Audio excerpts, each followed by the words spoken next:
Добър ден! Ще направя едно видео на тема какви ще бъдат водещите енергии на есента, като ще изтегля 3 големи аркана за месеците септември, октомври и ноември. И така, каква е водещата енергия за септември? Водещата енергия е отшелника. Някак си резонира с факта, че през септември месец децата започват училище, студентите започват да ходят на лекции, така че отшелникът изисква образование и то свързано с висшето образование, пътя на живота, така че успех на всички, които тръгнат по пътя на образованието и саморазвитието. И тъй, за месец октомври, коя е водещата енергия? Луната. Да. Месецът ще бъде свързан с емоциите, освен че е месецът на Скорпиона. Да. Разбира се и на Везните, но и на Скорпиона. Месецът ще бъде много подходящ да си изясним някои отношения, свързани с различни видове емоции.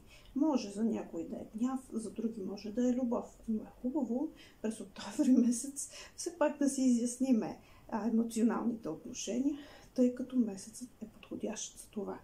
Освен това, както се казва, някой ще ги огрее луната, пък може и да получат някаква придобивка. Защото хората, които са живяли в по-положителни емоции, най-вероятно ще получат някаква награда.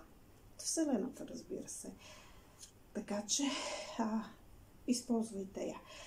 Освен това, за някои хора, през времето на Вездите, ще бъде много подходящо да подпишат съответни договори и споразумения.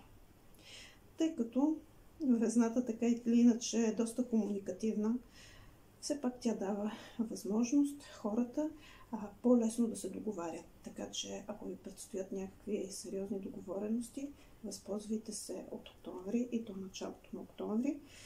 Може и другата част на октомври, особено ако имате договаряния свързани с банки и с пари, тогава периодът на Скорпиона е някакси по-подходящ. Той контролира все пак чуждите пари, банките, мафията, тези неща. И така, какво предлага ноември? Ноември предлага промени, болезнени. Да, за някои хора ще бъдат болезнени. Тези, които са се отдали на нисковибрационните емоции, на гнева, на караниците, на скандалите. Да, с тях ще бъде доста болезнено, защото Скорпиона хапе. Какво да се прави? Обаче има хора, за които ноември месец може да бъде май. Тоест, някои хора през ноември е много възможно да придобият сериозно имущество.